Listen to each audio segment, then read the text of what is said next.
But you'd be surprised. History repeats itself because he, in the end, at 41 years old, is complaining that he Yeah. was brought up as a golden child.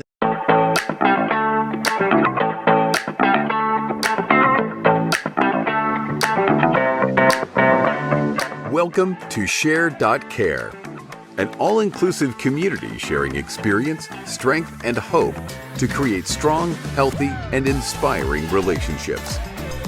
Share.care communities work toward every individual feeling safe, valued, and heard, free from the threat of danger, pain, or harm. Each episode, founder Damian Andrews explores the principles underpinning Share.care and invites expert special guests to share their knowledge so you can easily reap the benefits so many others experience. You hold the choice to create your future. Let it be with strong, healthy, and inspiring relationships. G'day, Benjamin. How are you going? I'm doing excellent. A big hello to your show. It looks like a successful show, in my opinion. I think all the way here from Germany. I just left the US last year. Yeah, it's a pleasure to be chatting with you, and it's wonderful that we can do that now that certainly the world has opened up a bit more because of COVID and people, as tragic as that was, but it has opened up an ability to connect with us and connect around the world as we've done. As you said, you're in Germany, I'm here in Australia.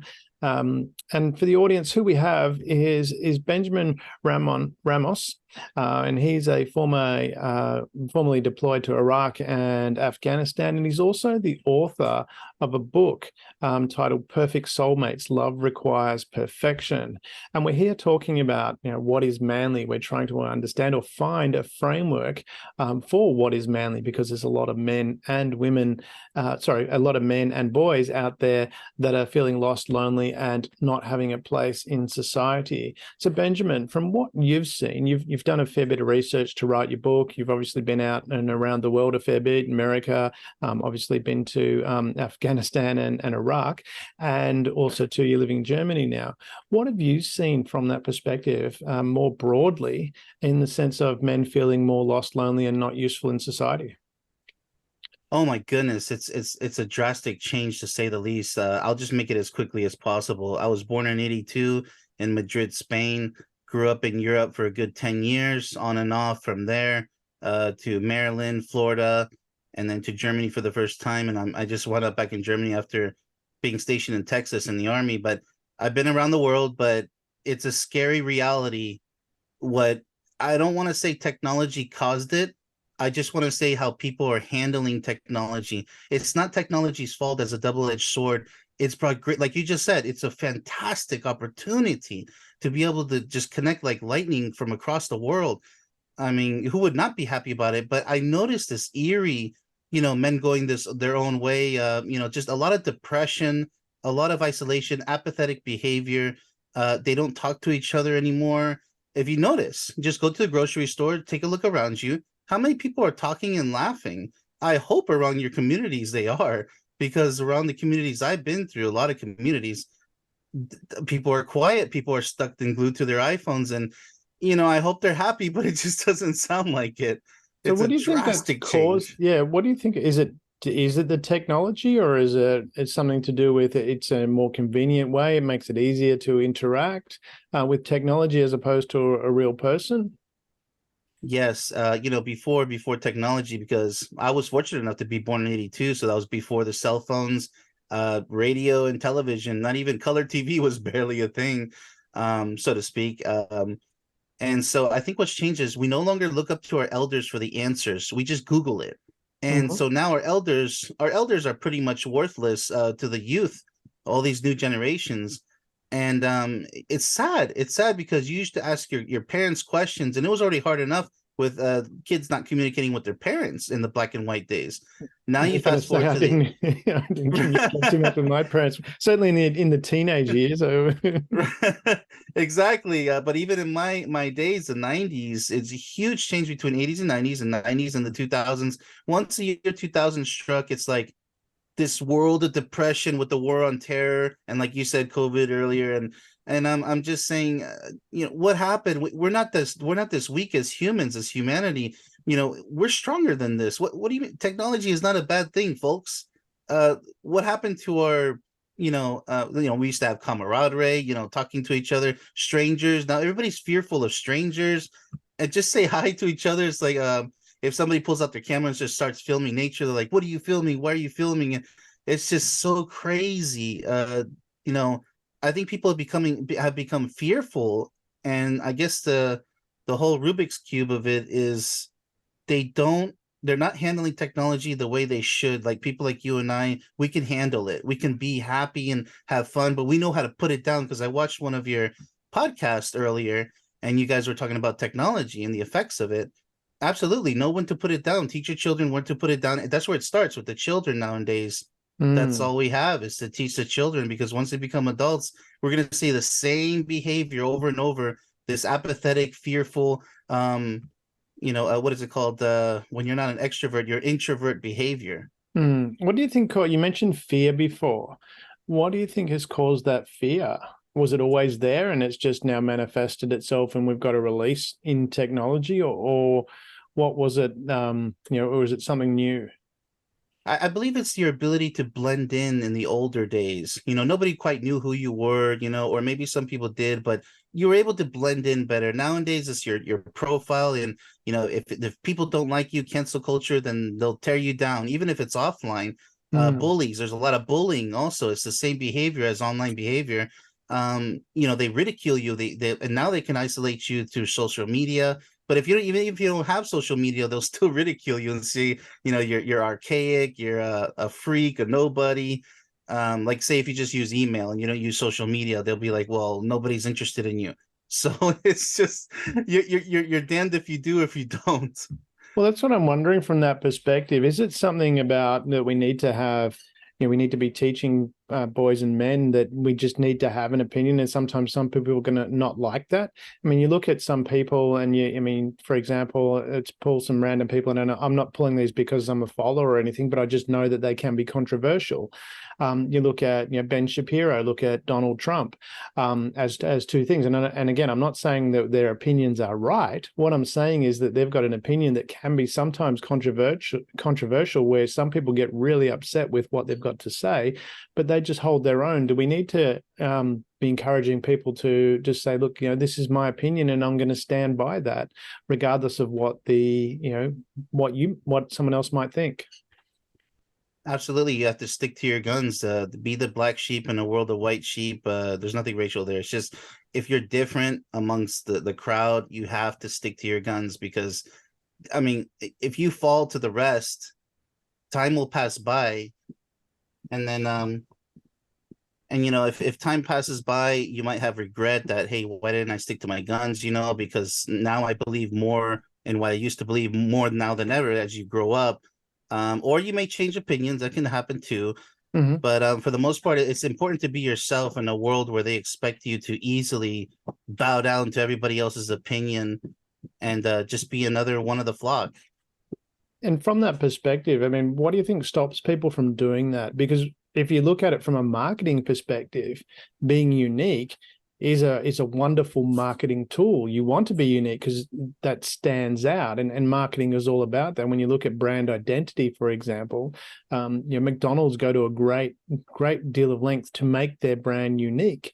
Yet as individuals, we seem to want to blend in. What do you think causes that, and how can people make themselves stand out? Yeah, we were all born in this big fish eats little fish world. It's very brutal. It's very fast. It's very merciless, ruthless. As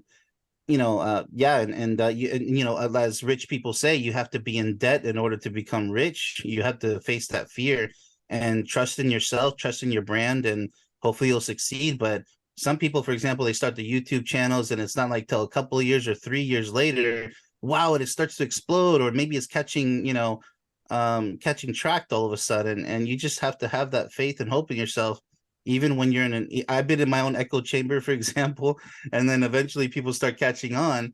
It's just, this is the way I see it. We're just too soon to the party. We're way ahead of our time.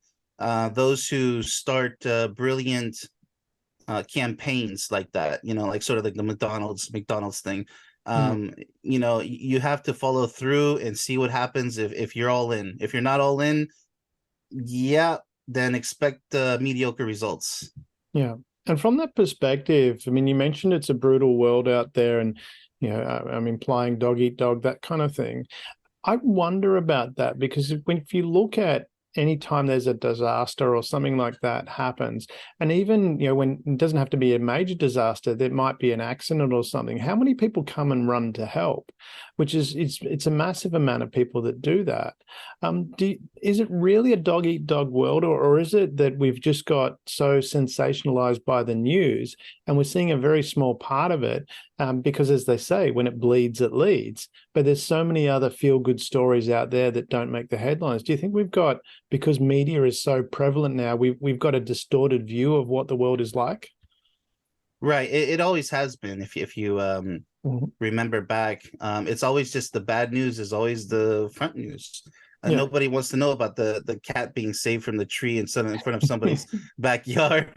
It used to be the story in the 80s, but then it just started, you know, the bad news, you know, bad publicity and all the drama. People just, maybe it's Hollywood, you know, because, you know, all the movies are based on, you have the big plot and then the resolution at the end. It's all dramatic and many times just overdone, even unrealistic. But everybody wants to see, you know, the hero wins in the end, or maybe not. Everybody dies in the movie, and the more dramatic and daring, the better. Like, we grew up with the Jason movies and Nightmare on Elm Street and all this bloody movies and horror and even the dramatic action with bullets everywhere. It's okay if the men die, but if the women die, that's not a good movie. Yeah. So I mean, everybody's been conditioned, as you said, you know, just conditioned to be like, I think now we've reached a point of numbness where there's no more dopamine left. So what happens then? You have this silent majority where we're just all, I guess, you know, not like, I don't put myself in that mixture. I mean, I do experience that with everybody else, but I know how to handle it. And it is powerful when you have everything at your fingertips. And even when you turn off technology, you know, we're back in the Stone Age all of a sudden. I think people have just forgotten how to, you know, their people skills, just basic, you know, speaking skills. And that is scary. But at the same time, I think it's over dramatized, as you said. That's an interesting point, because when we're talking about boys and men being lost, lonely, and not feeling like they have a place in society, and you talk about speaking skills, and I love that you went there, is, you know, from that perspective, what have we lost in as far as communication skills go? You know, to me, I look at it, communication is really, you just ask people about themselves and they'll talk forever. So what have we lost in that ability to go out and talk with people? Have we lost the ability to ask questions? Right. As I said with technology before, you can just Google things if that's how technology comes in. Even without technology, say you grew up without a brother, without a sister, without a father or mother, a single parent home. It has a tremendous impact on your future. For example, I had a friend who grew up with the perfect parents. I swear, I want his parents, you know. And I grew up with this. I grew up with the I had contrary. friends like that. They had an Atari, and I wanted an Atari, and never had it. Right. So that's how old I am. Exactly. But you'd be surprised. History repeats itself, because he, in the end, at 41 years old, is complaining that he was brought up as a golden child. And I'm like, that's not a golden child. And that he was you know, controlled. And I'm like, no, you got to pick out who you went out with and everything. He virtually had like the life that anybody would expect as a young kid growing up in this world. But in the end, he just didn't appreciate it. He just wants to blame everything on his parents. And it's called when you estrange somebody. Now his parents are estranged.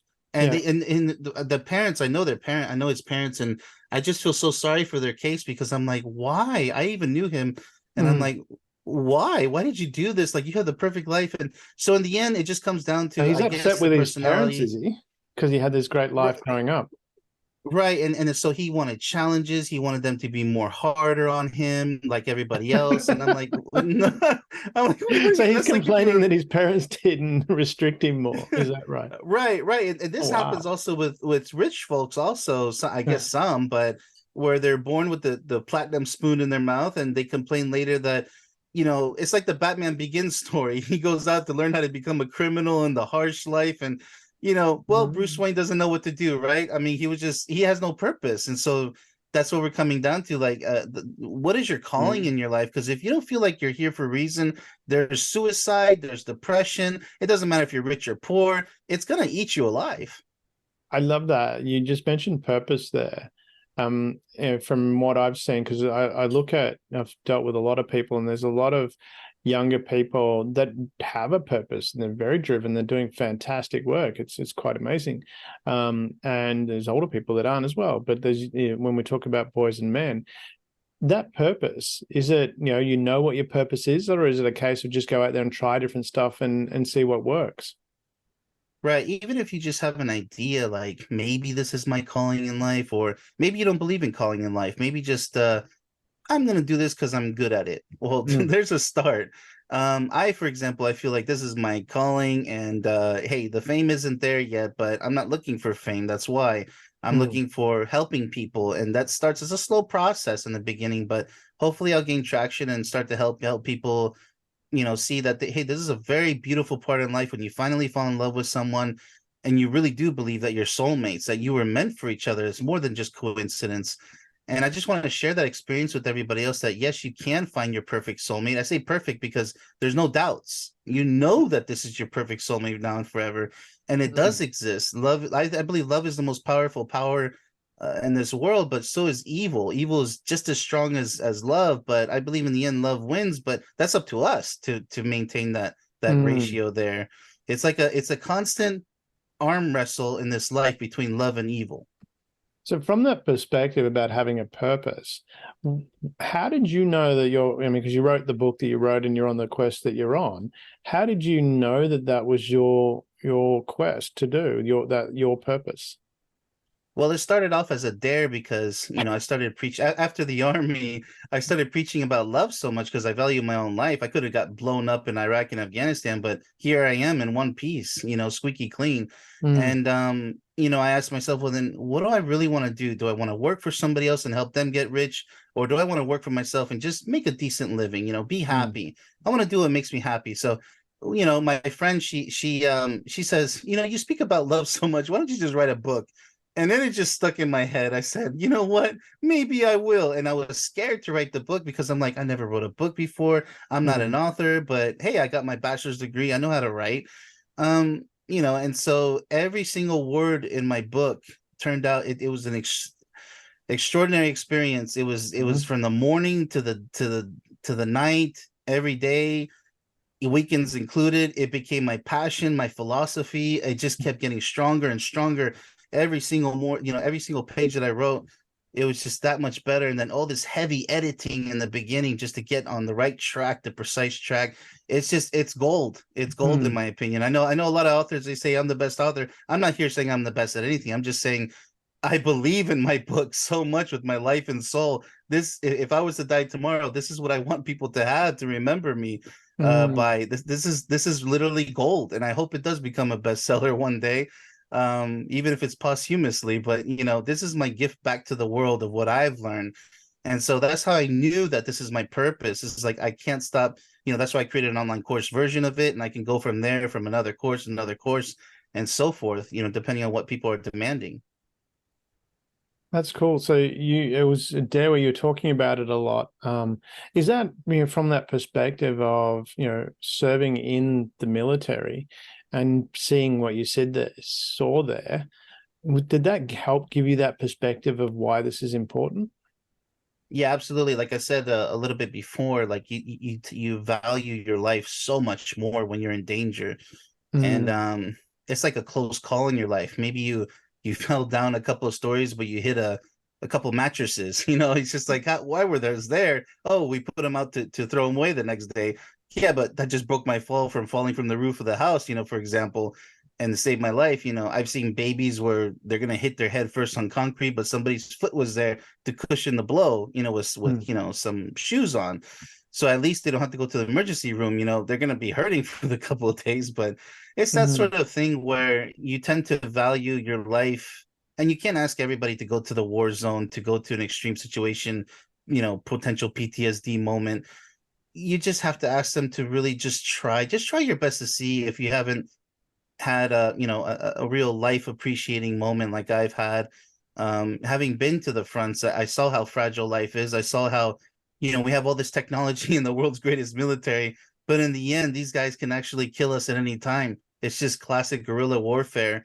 And the traditional warfare is gone, and the most dangerous is just anybody can be a terrorist. So now what? Everybody's a suspect, even, and blowing themselves up, or rockets and mortars, and we're not allowed to shoot people behind their back. So that, what is it, the rules of engagement, and it's just nonsense like this. That war is perhaps one of the most stupid things that humans can do in this world. And in the end, I just realized the truth of it all. And I said, you know what? I'm gonna be a soldier of love. No. And so I said, I'm out of this. I'm done. I did my part, did my service, and there's my patriotic contribution. And from that perspective, with your book, you've got Perfect Soulmates, Love Requires Perfection. Can you elaborate a little bit more about that? What do you mean by love requires perfection?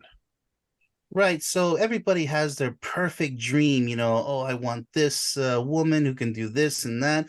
You can have that dream, but do you have the patience? Do you have the discernment to find that person, somebody close at least, who's willing to do that? Because you and I, we can change for the better, especially if we're in love. We'll do anything. Men usually do anything for the woman that they love. It's not all the time where the woman doesn't return, but they are out there. It's almost like the gamer chick who plays games.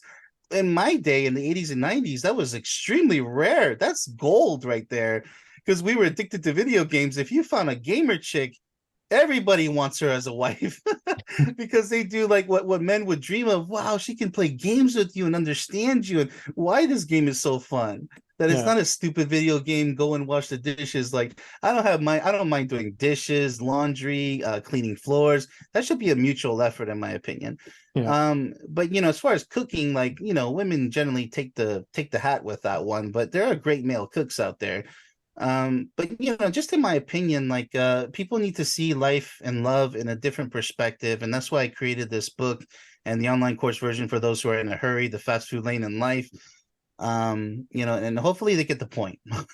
Yeah, well, from that perspective too, and for the guys out there, learn to cook. I'm a pretty good cook, and can say from my dating days, it come in very, very handy. It's you get lots of kudos for that one. So, and it's not that difficult to learn to cook. You can even pretend and read the nowadays you've got the instructions that show you how to do it. Right. So from that perspective, when you say that, I mean, finding your perfect soulmate. Is it, from that side of things for guys, because that's another issue that's out there at the moment. There's a lot of guys in their 30s, mid to late 30s, never had sex. What is it, do you think, that's stopping them from engaging with women? It's kind of, I don't understand it. I had my first girlfriend in kindergarten. So. Yeah, mine was first grade. It was Emily chasing bees in the front lawn. There you go. You remember? Mine was Joanne. So there you go. It's like I said before. It's a scary world now. Like, I'm like, really? This is how far we've gone. Is it? Where we have a feminism 2.0 is what I call men going their own way. Like, hey, good, you're wising up that there's a majority out there are toxic females and toxic males. Like, there's toxic males too. You can't just say they're all toxic females. It's all the females' fault. That's what I call the gender war. I don't feed into the gender war. I believe in working together, not against each other. But there are fantastic. Where is this? I mean, the toxic. I mean, you talk about. I mean, yes, I've heard of toxic masculinity. I haven't heard a definition that doesn't fit both genders. But from that perspective, I mean, where is it? I know there are toxic women out there, but I'm just wondering from that perspective, because I know there's a lot of really, really, really lovely women out there that are struggling to find a nice guy. So I'm just wondering why these two aren't meeting. The nice guys and the nice. Right, absolutely. Yeah, what I mean by toxic, because you're absolutely right. It's a very fragile term these days. And I'm saying, look, guys, it's really simple. It's people who they weren't really educated properly by their parents. They're very rude, disruptive. They don't like to listen, poor listening skills. You can't go into a serious relationship with these hindrances, let's say, the lack of wisdom and maturity, because it's going to fail. In the end, it's going to fail. Sure, you can have a hot body, muscular guy, fit woman, but it's not going to last long if your personalities are garbage. If it's too toxic, it's selfishness, it's greed, it's carelessness. I care only for myself, not for you. But people will throw each other under the bus in these long-term relationships and surprise each other of what they're capable of, because they don't really know each other. It's kind of scary in that way. It's like, do you really know each other? Because a lot of people determine success as how long have you been together. That's not success. That's impressive, but hopefully you guys have lived happy years together, because for a lot of people, they're like, well, we hate each other, but hey, we've been together for this long time, so I guess we're in love, and I guess we're soulmates. Well, it's kind of humorous that you guess, but you have to feel like, wouldn't you want to feel that they are? And that, like, reach a moment, reach a peak. The goal is like, people are capable of achieving a PhD. That's very difficult. If you're capable of achieving a PhD, you can't achieve a PhD in love and understanding and just be perfect. There's only one team member you have to work with. Think about it. It's not a whole team. So it should be easier than working with like a whole soccer team and trying to get everybody synchronized. The thing is oversimplicity, lack of seriousness. If you put just as much effort as you did in your job or in other things that you put, people's hobbies into your relationship, it's going to work out. But you have to have synchronicity. You can't just have one without the other. It's a two-way street.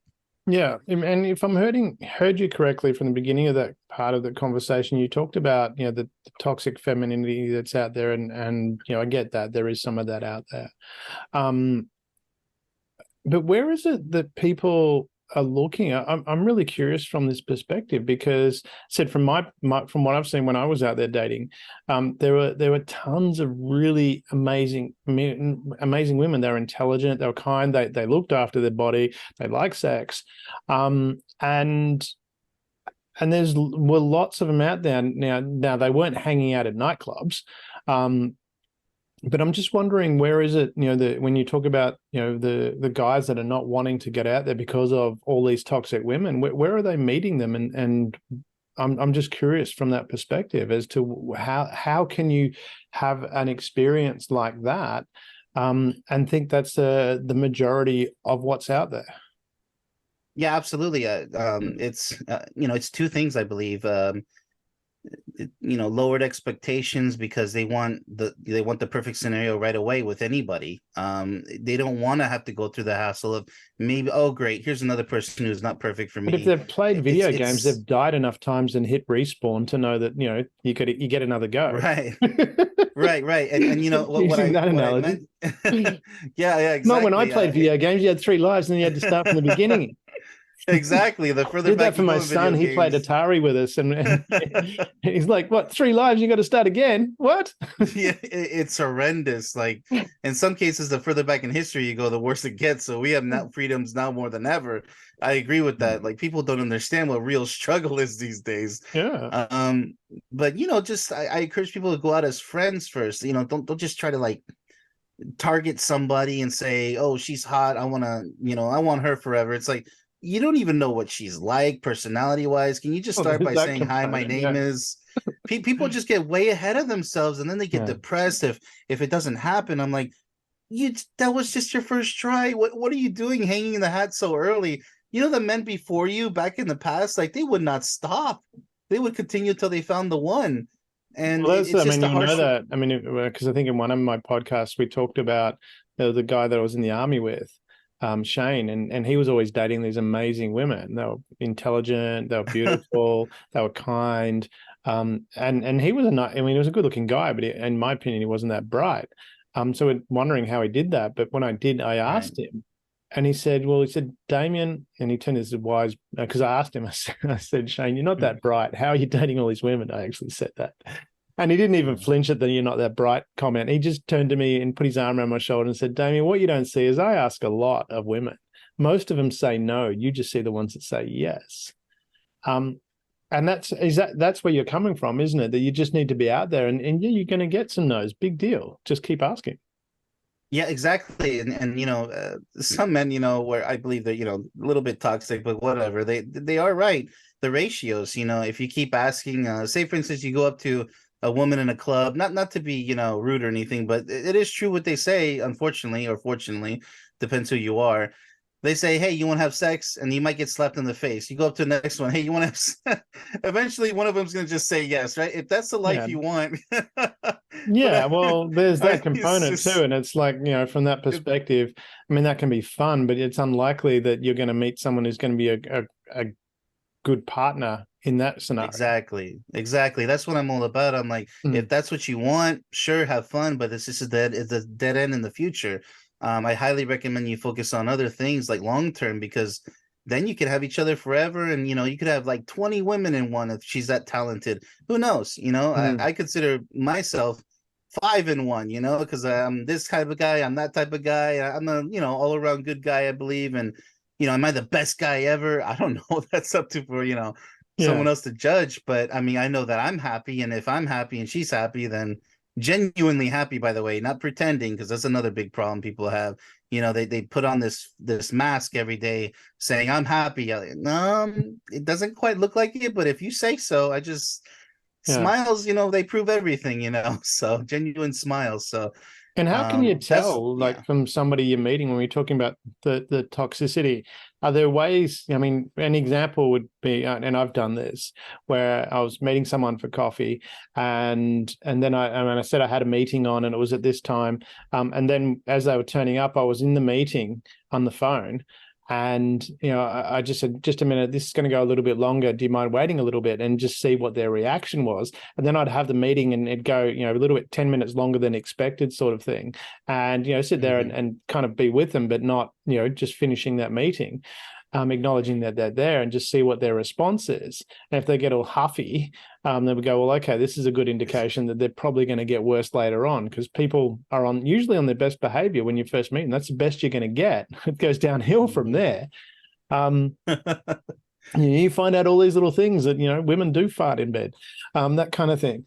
It's what are things that you can do to find out from your experience?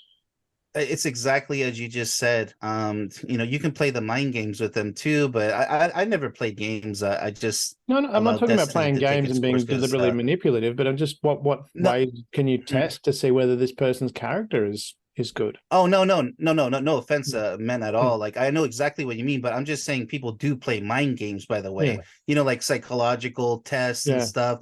I just say, hey, be yourself. Like what you were mentioning is perfectly Get them to fine. do an online test. Can you do the psychological profile for me? Are you a psychopath? Like, a lot of people do that, and they take it seriously. They pass the phone around saying, hey, we just met on this date. Take this quiz first before we talk. And like, really? Is that kind of like checking your star signs, or is it a bit more in depth than that? Yeah, but I agree with what you said. How they behave, and usually good behaviors go downhill from there. Absolutely, unfortunately, but that's what can we expect, Well, we're all putting on I mean, when we first meet someone, we're always putting on a good show generally, right? Because we want to make a good impression, and then other different pieces come out.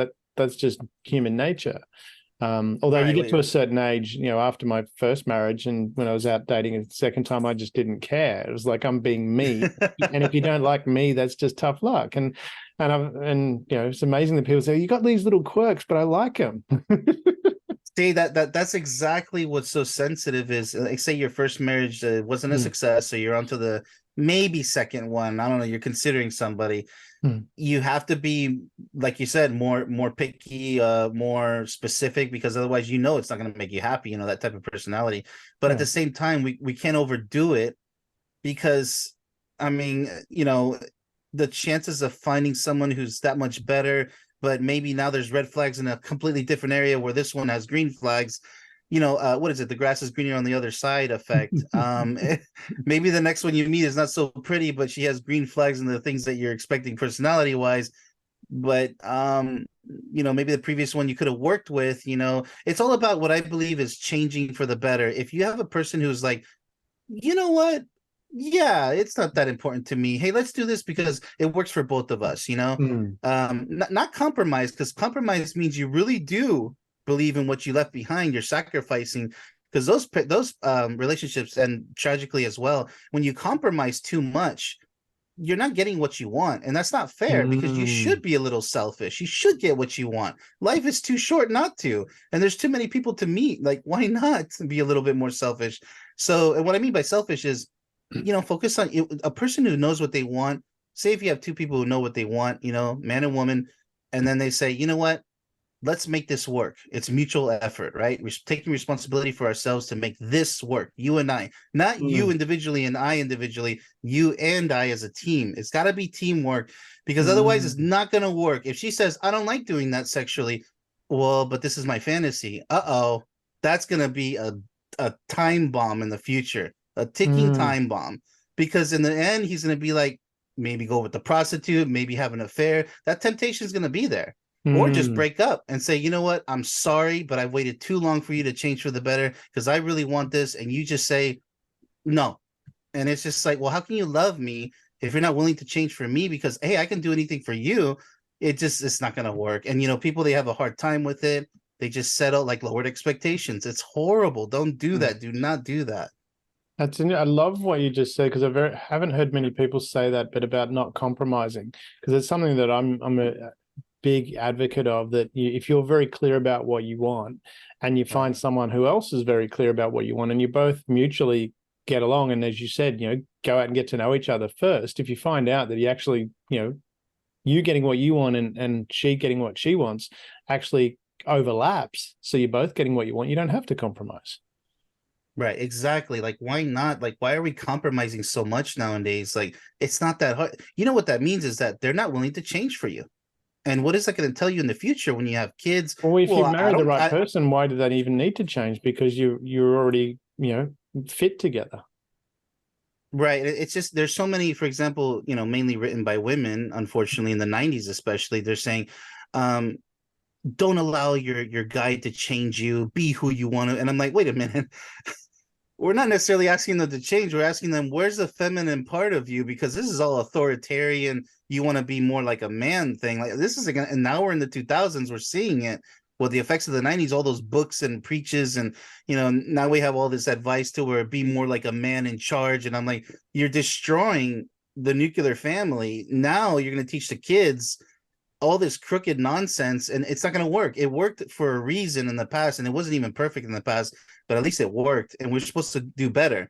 But now we're going worse because people want to be what they're not supposed to be. We have overly feminized men who are no longer, they don't have that courage, that wisdom, and that strength, Now they're just more like cowards. They're just like, nah, I don't care about women. I'm just going to just masturbate for the rest of my life. I'm like, are you serious? Are you serious right now? That's your message? That's what you've learned? That's your strength? Well, that's your the question wisdom? I'm asking from that perspective, because, masturbating on the couch is nowhere near any comparison to having sex. Well, good sex. Nowhere anyway. near. I mean, it's such a pity because we have these men who are dead, the walking dead. You're supposed to be happy. Like, don't do this. You're doing it to yourself at that point. But isn't that the whole point? I mean, part of the feminist movement was, empower women, but by both becoming more powerful, you're actually raising the tide for everybody. You inspire each other because you're both, you have, you both have strengths. I mean, there are differences. I mean, I really appreciate my mum when I was growing up. She highlighted that a lot. She said, men and women are different. They have different strengths. They both have strengths, and by coming together, you become more. And is that what we need to be telling men more of now, that, just be yourself and encourage the strength in your partner as well? Right, because nowadays, if you listen to the MGTOW community, like men going their own way, look, I have nothing against that. Like, you're supposed to be going your own way, not the other way, but your own way. I agree with that. Learn from your past failed experiences, like, because now they're saying, "Oh, he's in the red I pill." haven't really got into the men going your own way thing. I've heard of it, but I really haven't studied it much. When they're going their own way, what is it? What does that mean that they're not? Right. So they have failed relationships, countless ones, maybe 2 failed marriages, 1 failed, any combination. They just ended up losing in the end. So now they're upset, just like the feminists, the extreme feminists, now they want to get back at the gender and say, well, we don't need you, we can live all alone, and men are this and women are that. So now the men are doing the same thing, which is why I call MGTOW feminism 2.0, because you're just doing the I get same what thing you're that coming from. Yeah. the disgruntled women who had failed relationships are doing. You're just going into the gender war. Like, Well, step out of the there's two gender war. components to that. Either you dated someone or married someone that was a jerk, or you were a jerk. Yeah, Isn't that right. where that comes down to? Well, yeah, it comes down to Or you owning both your were a own jerk together in the relationship. Maybe that's a good way to be. it could have been, absolutely, because it takes two to work, but sometimes it takes two to absolutely fail. If Yeah. you don't accept responsibility for your own actions, and there's a lot of men who do that, and then later on they'll just blame the women because it's convenient. But Well, in that's the what I'm end, it wondering, because I failed. mean, I've dated a couple of women that were, not very nice women, but I dated them and I stayed with them for probably much longer than I should have. Right, But they didn't force me to do that. I chose to do that. I can't be right. mad at Well, women for doing that. And I certainly can't be mad at all women because there's so many amazing women out there. yeah, right. And they need to Maybe I realize need that to the women. clone me. Yeah, well, sometimes I feel the same, but then they're gonna call you egotistical and everything else. In other words, a narcissistic. That's a very popular word that's misused a lot, actually. Narcissism, Well, normally the person is saying someone else is a narcissist is the narcissist. right. Yeah, like that's why I don't accuse somebody of that. It used to be when you're into yourself, it's called the word for it. We used to I say it mean, all when the you're time. egotistical, but in a Mhm. negative way. I mean, there's the showboating component of that, but there is Yeah, a like component where you can be confident in yourself and you can express that right. confidence. That's what I encourage. I'm like, hey, he's not a narcissist. He's just very proud of his talents, and he wants other people to either see that and benefit from it, or learn from it, or she, Yeah. I she's mean, if not you're putting narcissist. other She's people just down and saying you're better than everyone, ignoring everybody else, and that's a different scenario. right, But if you're going, look, right, I'm really good, exactly. just because you say you're really good at that, something doesn't mean that you're saying everybody else is bad. When somebody interprets Yeah, that way, it's most likely their lack of self-esteem as to why they interpret it that way. I mean, I'm yeah, putting that from exactly. I mean, and maybe that's just my view of the world, because if someone comes up to me and says, I'm freaking awesome at this, I don't go, well, what are you saying I'm not? I think, well, yeah, Right. cool. If you're awesome at it, that's awesome. Yeah, we live in an extreme world where it's either this extreme or that extreme, and we Mm, just need to dial it back in the center somewhere, mm, and just learn from stop being like everything. Like today, if somebody doesn't like something I said, they're like, "Oh, so you hate this?" I'm like, "Whoa, whoa, who said hatred? I don't hate this. I just don't prefer that, like, or I don't agree with that. Like, nobody said hate. Like, why'd you rush to mm, that word? They're just so used to it, though." Being mm. overly dramatic about things. It's like What's caused taking to that, do you think, extremes. this over dramaticism of stuff? I think it's just the like I said before, like the Hollywood conditioning, or if it's not that, just this drama, this appreciation, this lust for drama to make things more than what it is. Just maybe attention seeking behavior as well. To look, I'm gonna put things this exaggerated, the slavery times of slavery. Those days are over. Like it's time to be ashamed about, but I mean they're over. Can we continue? But people just want to keep it going, and And people that's what also I wonder forget. from that perspective you say, because we look at that, especially when we're looking at, moving forward. I mean, we know from a psychological perspective, what you focus on, you expand in your life. So if you're focusing on, something that happened 200 years ago, for Right, example, and saying, and that's going to be your reality, and you're going to miss all the other things that are really good. And that's what's right, coming back to that exactly. social media thing, or the media in general, where you go, okay, there's things that are sensationalized because when it leads, but that's really the minority of what's going on as opposed to the majority. But we start, Right, is that, precisely. yeah. So how do we get people to recognize that that's what's going on? Yeah, it's just like I said before, like either they're all quiet, or Mm, they're all loud and over dramatized, like you said. It's mm, just two extremes, and so I guess it's hard to say. We have to be the example, like sort of mentoring the public, the mm, masses, the little, the small people, not small people, but the few, like you and I. We have the ability, obviously, to mm. mentor and to teach and to show, be a good example of what we believe a decent person should be, and hopefully others will learn from that, because what other option do we have? We're not their parents, we're not their friends, close friends. We could end up being them, but are they ultimately going to listen to us in the end? It's hard to say. And from that perspective, when we're talking about the boys that are and men that are lost, lonely, and not feeling useful in society, what would be your strategy to them, and say, hey, if you were to guide them, if they were sitting, if you had a room full of guys going, I'm feeling lost, lonely, not useful in society, but Benjamin, we'd love your advice as to what to do. What would you suggest they do? All right. Well, it's time to go buy a whiteboard or take out the notebook and let's start writing down what you're good at in life. What do you believe you're good at? Because if you don't believe in yourself that you're good at something, and other people say, hey, you're a good soccer player, you should go professional. No, I'm not good. I just like it a little bit. No, trust me, I'm terrible. No, you have to write that down yourself. What do you believe, honestly? Not because people told you, is because what do you think you're actually good at? Like, write it down, but you have to believe. The power of belief is the true currency in this world. If you don't believe it, then you're not going to achieve it. Power perceive, power achieve, that sort of thing. But belief is the fuel source.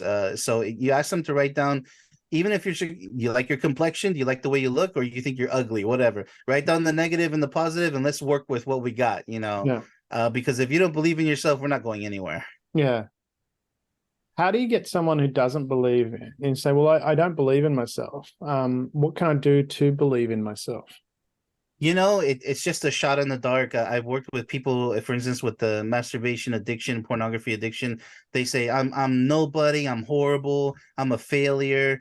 I hate pornography. And I'm like, okay, yeah, let's get past that. You hate pornography, but you're masturbating to it. Is that right? Yeah, it's like, it's not the pornography's fault. It's you're stuck in a rut. Let's get you out of the rut. But they just like, they're so overwhelmed, depressed, and angry. It's like, how do you try to work with somebody like that? They have to get over that first, their emotions. Learn how to get control of your own emotions, because nobody's going to be able to help you if you can't. You're not emotionally in control. And that's a good point that you said there about being emotionally in control. I mean, is that part of a process that you can learn as well? And how do you teach people how to do that?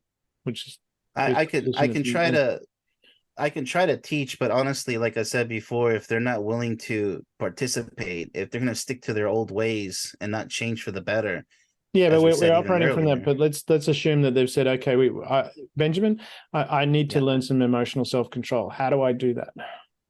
All right, let's start with some martial arts. Go to the gym. I mean, let's build up some strength, like some inner, let's see how strong you are mentally and emotionally. We can work on that. But that's a lot of talk. That's a lot of pep talk. You got to boost up their self-esteem and again, see what their interests are and what they think they're good at in life and what makes them happy, what makes them tick, what makes them want to wake up every morning. That we got to focus on that type of stuff for mental, emotional strength. But physical strength is a must. Like, get in there and lift some weights, or play some sports, but you got to get moving. You can't be stagnant, because what happens to cement when it's still? It's gonna, it's going to. I love what you're saying about being moving. I mean, that's a really important point. Is it a case of, again, just get up and do something, anything? Well, I mean, you gotta know yourself. So, gravitate towards what you feel is a fun activity. If it's just hanging out in the park, so be it. But hopefully you're hanging out with somebody, because company is always what brings happiness in life. A lot of too much antisocial behavior out there, but in the end, you're going to realize the hard way that we need each other. We so need each other. Go to a ballroom dancing class. There's lots of them. Oh, absolutely. That's if you like dancing. That's right. I mean, when I was in Perth, there was it was a nightclub that was ballroom dancing, and they did progressive dance. So you do a routine and then move to the next part. And it was the ultimate in speed dating. And then the music would stop and go, where was she? Where was she? And you'd be trying to find ways. You see, that's productive. Someone, as you're swinging around, you're having a giggle and laugh, and you go, oh, she's really cool. And then she's going, like, stop the music now. Yeah, that's a lot better than the two-step, because it's dynamic, it's fun, has positive possibilities. Absolutely. Yeah, that's a great choice. Nice, like me, martial arts in those places. Yeah, you never know where your special someone is going to be. That's the mystery of life right there. where is Yeah. she going to be? Where are they going to be? Right? It's always a gift waiting to be open. Awesome. This has been a fun chat, Benjamin. If we're going to leave the audience with a nutshell, a takeaway, what would it be that you'd want them to embrace from this discussion? Well, I hope they give my book and online course a shot. That's not from a business perspective. That's because I poured my heart and soul into it. Once you're done reading that book and taking that course, even just a course or just a book, you're gonna want to do the other one. But if not, then now we can have now we can help the world, is what I'm saying. Like this is gonna do a lot of good. So if you don't purchase the products that I created, that's fine, but just know that life is not hell on earth. It's actually supposed to be heaven on earth. You gotta but you're responsible for that. That's the key. You have to make it happen. I know it sounds cliche, but that's because it's the truth. What little effort forward we go is a huge, trust me, it's a lot further than what you think it is. But day by day, if you learn how to take care of yourself, then you can learn how to take care of others. But don't go rushing into a relationship because you think you can. Know you can, then you're ready. I love that. That's awesome. Benjamin, it's been wonderful that you took the time to be in the show, especially, coming from Germany. It's been fantastic having you here in Australia. I love it. Thank you for taking the time and look forward to catching up with you again in the future. The same to you. And I really love your channel, and I'm going to go ahead and hit that subscribe button. Thank you. I really appreciate that. Thank you. All right. Thanks a lot. Thank you for being part of the Share.care community and helping people around the world prosper. You're creating a bigger pie for everyone to share. The more people contributing to the world being a better place, the better the world becomes, for others and for you.